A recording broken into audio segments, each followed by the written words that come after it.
मेरठ के बल्ले से आईपीएल में बरसेंगे रन। धोनी का हेलीकॉप्टर शॉट हो या रोहित का पुल शॉट, सभी में एक चीज कॉमन है कि ये सभी शॉट मेरठ में तैयार बल्ले से निकलकर सामने आते हैं। जैसा कि आईपीएल भी शुरू हो चुका है और मेरठ के इन बल्लों की डिमांड भी लगातार अब बढ़ती जा रही है।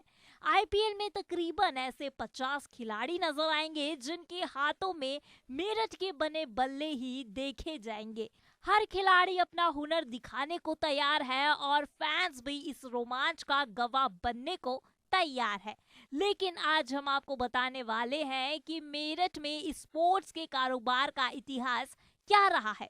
दरअसल 1947 में भारत और पाकिस्तान के बंटवारे के दौरान पाकिस्तान के कई पंजाबी परिवार ऐसे थे जो मेरठ आ गए थे, जिसका पाकिस्तान में अच्छा खासा स्पोर्ट्स के प्रोडक्ट्स का कारोबार चला करता था। बाद में इन्हीं लोगों ने मेरठ में अपनी आजीविका शुरू कर दी और देखते ही देखते यहाँ भी बल्लों का अपना ही इतिहास रचता चला गया।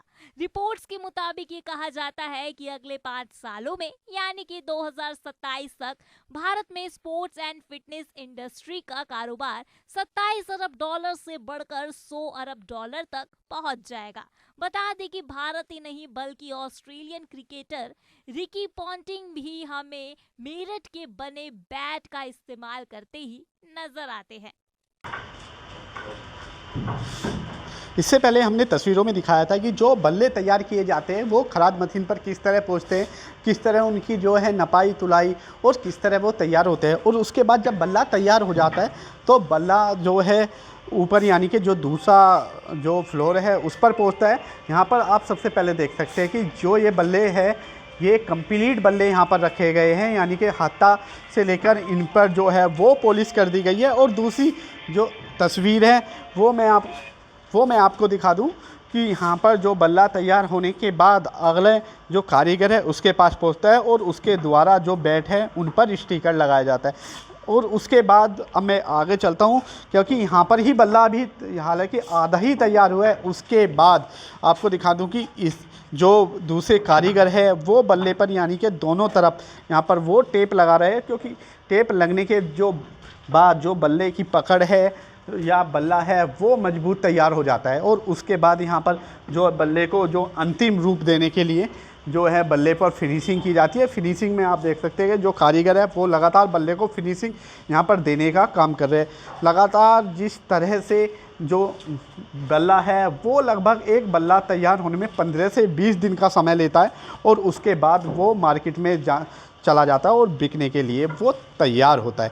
तो यहाँ आप देख सकते हैं कि यहाँ अलग अलग जो कंपनी हैं उसके यहाँ पर बल्ले बनाए जा रहे हैं, क्योंकि इस बल्ले को यहाँ तक पहुँचने में लगभग 15 से 20 दिन का समय लग जाता है। जैसे ही वर्ल्ड कप का आगाज़ हुआ है मेरठ के जो बल्ले हैं उनकी डिमांड बढ़ने लगी है। उसके बाद आज हम मेरठ के जीरो ग्राउंड पर पहुँचे हैं और आपको दिखाएगी कि बल्ला किस तरह वो तैयार होता है। सबसे पहले तो मैं आपको दिखा दूं कि जो छोटी छोटी गाड़ी होती है यानी कि जो छोटे हाथी होते हैं, जो आरा मशीन होती है, उन पर जो है सबसे पहले बल्ले है उनकी कटिंग होती है। उसके बाद जहां पर बल्ला तैयार किया जाता है उस फैक्ट्री में पहुंचते हैं। और उससे पहले मैं दिखा दूं कि जो है सुखाने की जो प्रक्रिया होती है बल्ले यानी कि बल्लों का जो एक ढांचा पहले जो तैयार किया जाता है वो ढांचा इस तरह यहाँ पर धूप में लगभग 15 से 20 दिन सुखाया जाता है। उसके बाद बल्ले को जो है फैक्ट्री में भेजा जाता है। उसके बाद उसकी प्रोसेसिंग शुरू होती है। उससे पहले हम बात कर लेते हैं जो फैक्ट्री के मालिक हैं, एक बल्ला बनने में लगभग कितना समय लगता है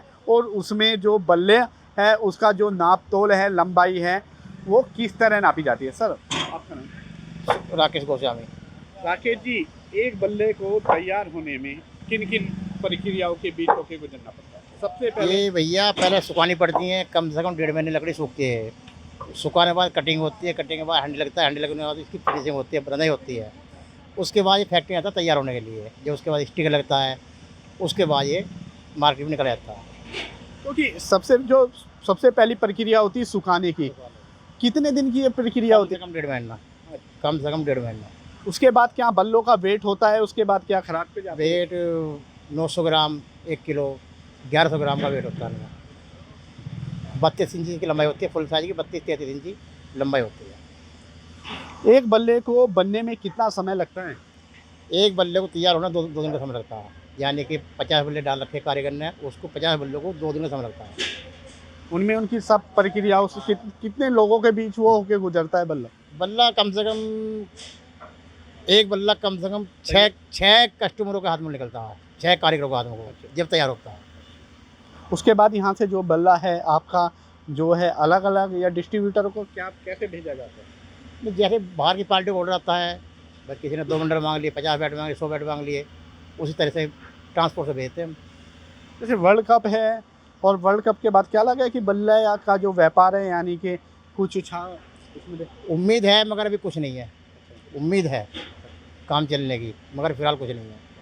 बिल्कुल, जो ये है एक छोटा सा इनका गोदाम है, ये जो है अपने बल्ले खुद बनाते हैं, अपनी मैन्युफैक्चरिंग ये खुद करते हैं। इनका साफ तौर पर कहना है कि वर्ल्ड कप के बाद एक उम्मीद तो जागी है, लेकिन कितना बल्लों के जो है वो कितना उछाल आता है स्पॉट मार्केट में। और उसके बाद मैं आपको जो है दूसरी प्रक्रिया यहाँ पर दिखाऊंगा कि जो बल्ले हैं वो किस तरह तैयार होते हैं। यहाँ तो सबसे पहले मैंने आपको दिखाया बल्ले सूखते हैं, उसके बाद यहाँ पर की जो है खराद यानी कि किस तरह से उनकी जो है घिसाई होती है, किस तरह से उन पर फेविकोल लगता है, किस तरह से जो बैट के हत्थे वो लगाए जाते हैं। सबसे पहले मैं आपको तस्वीर में दिखा दूं, यहाँ पर जो बल्ला है उसका हत्था लगाया जा रहा है, यानी कि फेविकोल से जो है बल्ले का हत्था वो यहाँ पर चिपकाया जा रहा है। किस तरह से उस पर फेविकोल लगाया जा रहा है वो आप तस्वीरों में देख रहे हैं। जो कारीगर हैं वो बल्ले तैयार करके यहाँ पर रख रहा है। दूसरी चीज़, जो बल्ले हैं उनके जो हत्था होता है, जो पकड़ने वाला बैट का हत्था होता है, उसकी यहाँ पर जो है वो घिसाई की जा रही है और यहाँ पर जो है बैट वो तैयार किया जा रहा है। अभी आपने तस्वीरों में देखा कि किस तरह से जो है बैट उसका जो है नपाई वो की जाती है और जो बल्ला है उसका हत्था किस तरह यहाँ पर लगाया जाता है। तो साफ तौर पर कह सकते हैं कि एक बल्ले को बनाने के लिए उसे काफ़ी सारी जो प्रक्रिया होती है उनके बीच से गुजरना पड़ता है और उसके बाद कहीं जाकर वो बाज़ार में पहुंचता है। ये क्या नाम है आपका? मेरा नाम रूपचंद है जी।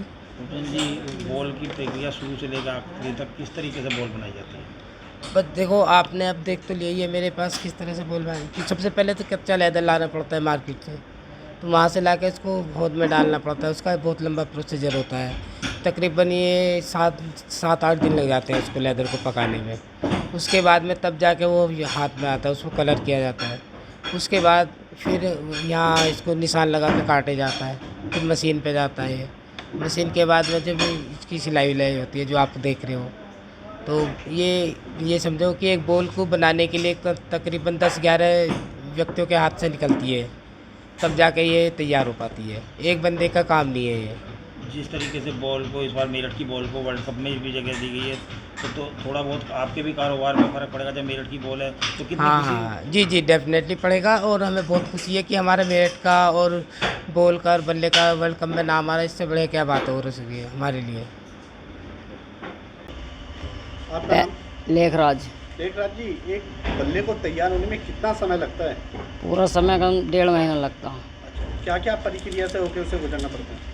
पहले पेल कटता है, पेड़ के बाद आराम मशीन पर आती है, फिर वहाँ पे लकड़ी चीरती है, चीरने के बाद सूखती है, उसके बाद नदाई होती है और तब यहाँ आती है। 1 महीना सूखने में लगता है इससे पहले, जब ऊपर आती है। उसके बाद ये काम चलता है पुलिस वाला, फिर फिनिशिंग वगैरह, स्टिकर, और उसके बाद जो हमारा काम है ऊपर का फिनिशिंग का पन्नी वगैरह करके फिर मार्केट में जाता है। क्योंकि आप एक कारीगर हैं हाँ। और इस वक्त वर्ल्ड कप शुरू हुआ है, क्या लगता है कि जो बल्ला है उसकी मांग बढ़ी है? वर्ल्ड कप चला तो मांग तो बढ़ेगी, वो तो बढ़नी ही बढ़नी है। मेरठ एक स्पोर्ट्स सिटी के नाम से भी जाना जाता है। हाँ, क्या उसकी अच्छी सिटी है, अच्छा काम है मेरठ में बल्ले का। स्पोर्ट का सारा काम अच्छा है यहाँ पे। पहले पर तो नहीं, दूसरे नंबर पर तो कम से कम है।